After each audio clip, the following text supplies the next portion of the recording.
माहिरा खान के लिए मैसेज है कि आपने जो इंडिया जाकर एक ऐसी मूवी में काम किया है जिसमें मुसलमानों की बदनामी की गई है, क्या रह गई अब आपकी इज्जत कि पाकिस्तानी सेंसर बोर्ड ने ही आपकी मूवी बैन कर दी।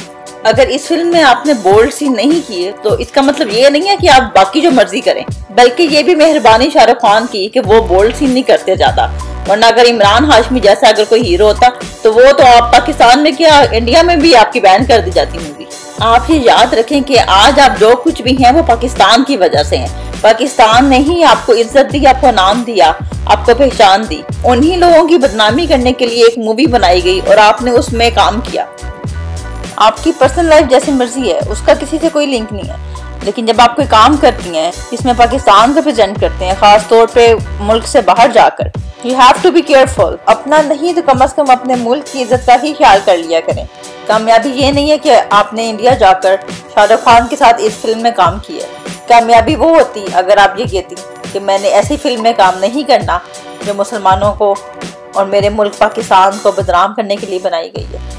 नाज़रीन, मैं आपको ये बताती चलूं कि जब माहिरा खान से पूछा गया कि फिल्म साइन करने से पहले आप किन जरूरी चीजों को देखती हैं, तो उनका जवाब आप सुनने पहले। The story, simple. It's the story. When I read a script, something has to appeal to me, you know. So I usually go with my gut about a story. Mahira Khan के मुताबिक उनको अगर फिल्म की स्टोरी पसंद आए तो फिर वो काम करती हैं। और इस फिल्म में माहिरा खान ने एक ऐसा रोल किया है जिसका शोहर मुसलमान है और हर तरह के गलत काम करता है, मंशियात का काम करता है, स्मगल करता है। उसकी जो बीवी है वो कितनी स्ट्रगल कर रही है अपने शोहर के लिए कि वो गैर कानूनी काम करे, बजाय इसके कि वो उसको सीधे रास्ते पर लेकर आए और उसको इस काम से रोके, उल्टा वो उसका साथ दे रही है। और इसके अलावा इस मूवी में जितने भी नेगेटिव कैरेक्टर्स हैं और जितने भी गलत काम करने वाले लोग हैं वो सब के सब मुसलमान दिखाए गए हैं। कोई चोरी कर रहा है, रिश्वत दे रहा है, कत्ल गारत कर रहा है, मंशियात बेची जा रही हैं, और इस तरह के सारे काम जो हैं वो एक मुसलमान को दिखाया गया कि मुसलमान कर रहा है।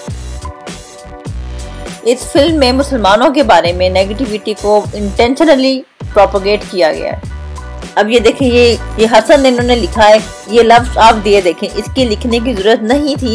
इन्होंने मुसलमानों को बाकायदा और पर्पसली बदनाम करने की साजिश की है। और ये कोई इन्होंने एक बार नहीं दिखाया, ये कई बार दिखाया गया है और बहुत सारी मूवीज में ये दिखाया जाता है इस तरह की चीज कि इन्होंने लफ्ज, पीछे बैकग्राउंड म्यूजिक कुछ ऐसे इन्होंने डाले होते हैं। जब हम गौर करते हैं तो फिर हमें पता लगता है कि ये क्या प्लानिंग की गई है। अब ये देखें, दीवार पर खास तौर पर ये फातिमा लिखा गया है, जबकि मुसलमान कभी भी दीवारों पर ऐसे नाम नहीं लिखते। और अब इसके बैकग्राउंड में देखें क्या चल रहा है। इंटेंशनली इन्होंने एक बोर्ड चलाया है और उसके ऊपर सारा ये मुसलमानों की इन्होंने मस्जिदें और ये हुसैन इस तरह के लफ्ज लिखे हैं कि इंडिया में तो उर्दू हैंड राइटिंग तो पढ़ी भी नहीं जाती, उनको तो पता ही नहीं है कि ये पीछे क्या लिखा हुआ आ रहा है। और उर्दू हैंड राइटिंग से लिखकर इन्होंने ये चीज पाकिस्तान के साथ जोड़ दी है ताकि ये शो की है कि ये मुसलमान कर रहा है। माहिरा खान ने ऐसी मूवी में काम करके अपने चाहने वालों को दुख पहुंचाया। पाकिस्तान में ऐसी बहुत सारी मिसालें हैं जहां पे पाकिस्तानी फनकारों ने करोड़ों रुपए की ऑफर्स पाकिस्तान की इज्जत की खातिर ठुकरा दी। पाकिस्तानी आर्टिस्ट सनम जंग ने भी ऐसी पुरकशिश ऑफर जिसमें उन्हें 5.5 करोड़ ऑफर किए गए थे एक बॉलीवुड फिल्म के लिए, को सिर्फ इसलिए ठुकराया क्योंकि उस फिल्म की कहानी पाकिस्तानी कल्चर के खिलाफ थी। एक और बहुत बड़ी मिसाल पाकिस्तानी एक्टर शान की है, जिन्होंने एक से ज्यादा दफा बॉलीवुड की फिल्मों में काम करने से इनकार कर दिया। आबिर खान की एक बहुत मशहूर फिल्म गजनी, जिसमें शान को विलन के तौर पे ऑफर हुई और शान ने तकरीबन 25 करोड़ की ये शानदार ऑफर सिर्फ इस वजह से ठुकरा दी क्योंकि वो एक मुसलमान का रोल था जो कि इंतहाई नेगेटिव था। मारूफ कॉलम निगार हामिद मीर ने शान पे एक पूरा कॉलम तहरीर किया और उस कॉलम का लिंक मैं नीचे डिस्क्रिप्शन में भी डाल रही हूँ, जिसमें उन्होंने खास तौर पर एक वाक़ये का जिक्र किया जहाँ पर पाकिस्तानी डेलीगेशन जो कि इंडिया के टूर पे था को बॉलीवुड के सीनियर अदाकार धर्मेंद्र ने अपने घर में दावत का इख्तिमाम किया हुआ था।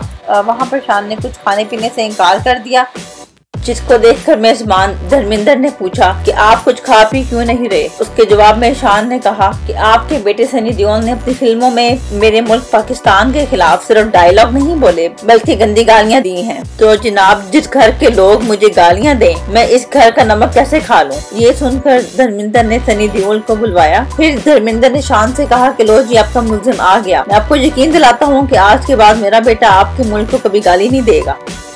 माहिरा खान, आपके लिए आपके फैंस का ये पुरखुलूस मशवरा है कि आप आइंदा ऐसी किसी भी फिल्म में काम ना करें जो इस्लाम और पाकिस्तान के खिलाफ बनाई जा रही हो, और ऐसी किसी भी इंडियन साजिश का हिस्सा ना बने जिससे हमारे वतन पाकिस्तान और मजहब इस्लाम की बदनामी का अंदेशा हो। इससे आपको इज्जत, शोहरत, पैसा और सबसे बढ़कर पाकिस्तानी अवाम की मोहब्बत मिलेगी। अगर नाजरीन में से भी कोई माहिरा खान को मैसेज देना चाहता है या कुछ पूछना चाहता है तो आप लोग कमेंट्स में लिख सकते हैं। Thank you.